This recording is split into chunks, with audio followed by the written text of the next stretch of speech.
Qu'est-ce que le montage? De cinéma? D'un film? D'une histoire? Aujourd'hui, avec le recul de ces 129 ans, les films de cinéma sont racontés de bien des façons. Intéressons-nous un instant sur quelques-uns d'entre eux. Envoyez le générique.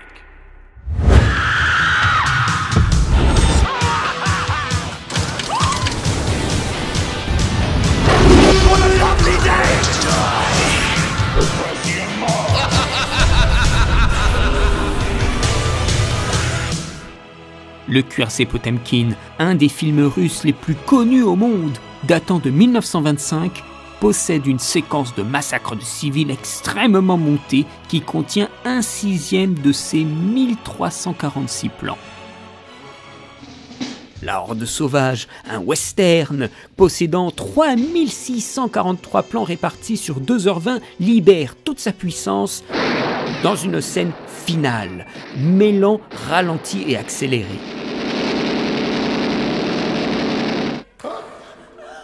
L'arche russe, lui, possède un plan, un seul, unique, qui s'étend sur 1h40. Mad Max Fury Road est une course-poursuite de 2700 plans alternant montage frénétique et moments à couper le souffle.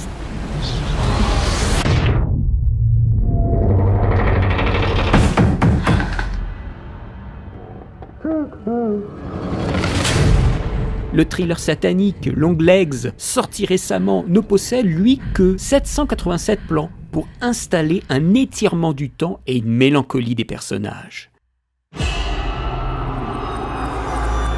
Et puis, il y a d'autres films.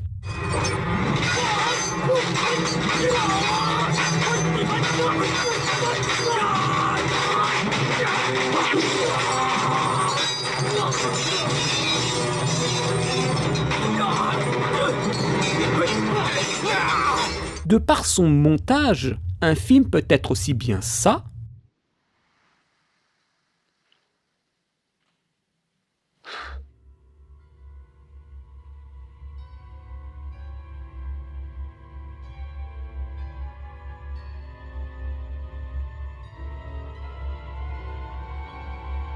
que ça.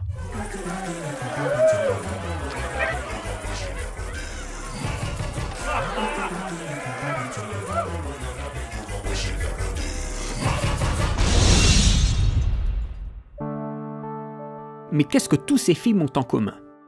Ils donnent la priorité à l'expression plutôt qu'à la perfection. Ou pourrait-on dire, ils atteignent la perfection parce que leur montage est expressif, parce qu'ils ont fait des choix. Un peu le contraire du merveilleux monde du montage YouTube.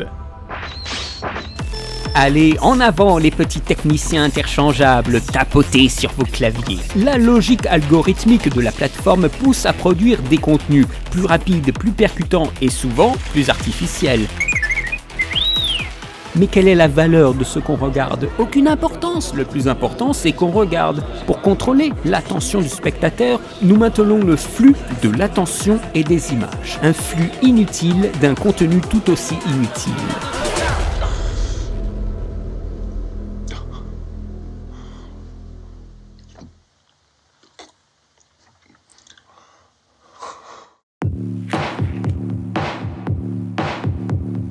Au cinéma, on se pose la question suivante. De quoi parle le film? Et comment peut-il être lui-même? Et on va caractériser la narration avec une logique stylistique, en faisant confiance à l'intelligence du spectateur. L'intrigue va donner le thème et le montage va travailler ce thème. On va créer une connexion entre ce qui a été écrit et ce qui a été filmé. Ça vous paraît abstrait? Prenons un exemple. La mémoire dans la peau de Doug Liman, sorti en 2002, raconte l'histoire d'un homme sauvé des eaux. Il est amnésique, mais pas totalement. Son corps, lui, se souvient de son passé. Dans une des premières scènes du film, il est sans le sou, dans un parc, la nuit, et des policiers viennent le voir.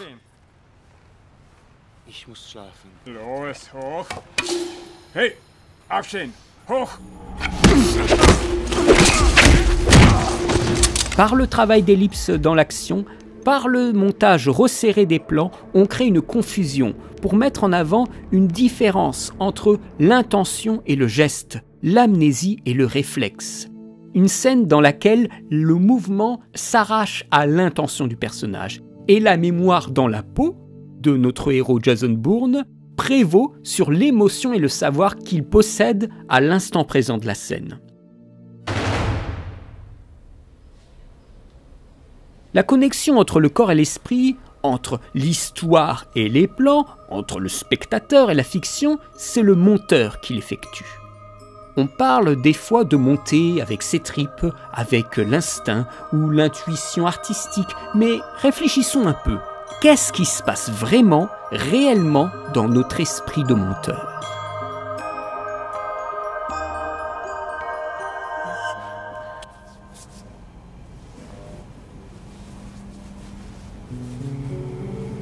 En tant que monteur, on regarde comme un spectateur, mais pas de la même façon. Nous ressentons les mêmes émotions, mais on prend note de nos émotions. Puis nous nommons les plans pour se remémorer au moment de travailler. Puis nous sélectionnons des passages pour composer notre scène. Ainsi, le monteur contrôle la chaîne narrative, la série d'événements et de conséquences qui vont maintenir l'attention et les attentes du genre auprès du spectateur, au sein d'une scène, mais plus globalement dans la structure générale du film.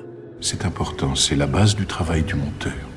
Alors que le tournage d'un film génère de la matière ou du mouvement, de l'action, le montage, lui, est un travail de réponse, dans lequel le spécialiste va sculpter le mouvement, suivant des dynamiques qu'il ne faut pas oublier en cours de route.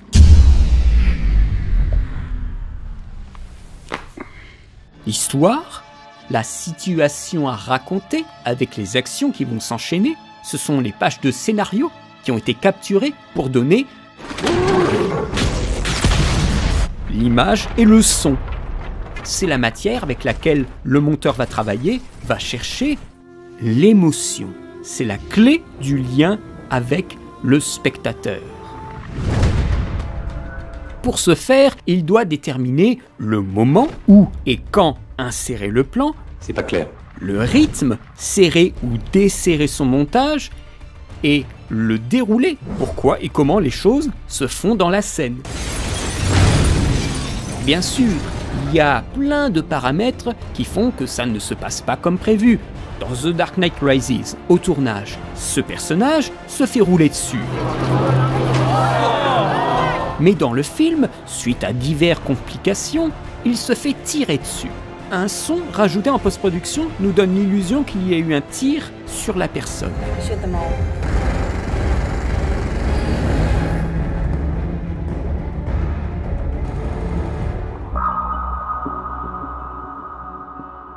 Les choix, les ordres, les durées, les raccords, le récit prend forme. Et même s'il nous donne l'impression d'une continuité fluide, d'un montage invisible, et de nombreux films de cinéma ont un montage invisible, eh bien le réalisateur et son monteur ne cherchent pas nécessairement la continuité. Quand on voit le film, on ne comprend pas forcément le dialogue, mais on comprend ce qui se passe. Le monteur fait bien plus que préserver une continuité.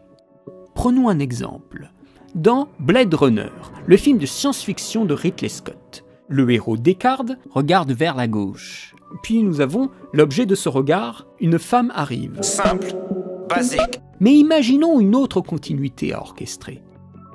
Nous voyons un hibou artificiel, puis Deckard. Les deux sont assimilés par le spectateur car ils effectuent le même mouvement. Ils regardent dans la même direction. Par rapport au eye tracking, la capacité de l'œil à regrouper les informations et à les récupérer d'un cadre à un autre, à travers une coupe de montage, ils sont dans le même espace de cadre. Un lien se crée entre les deux qui soulignerait que Deckard, comme le hibou, pourrait être artificiel. Le regard, l'objet du regard, la réflexion qui découle des deux précédents plans, apporte une dynamique narrative où on présente une rencontre, une logique idéologique, le rapport de l'homme et de la machine, le rapport de classe dans la scène, un mercenaire dépêché par une grande entreprise, une poésie également par rapport au son, l'assimilation avec un animal prédateur et un environnement planant.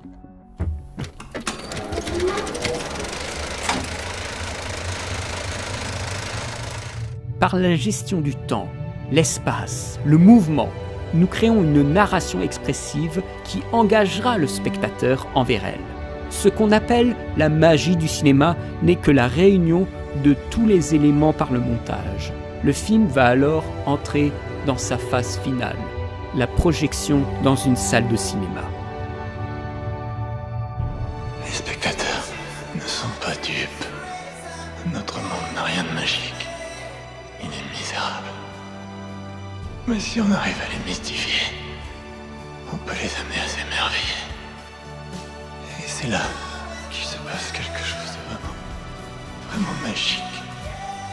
Tu n'as jamais remarqué qu'ils avaient tous des étoiles au fond des yeux?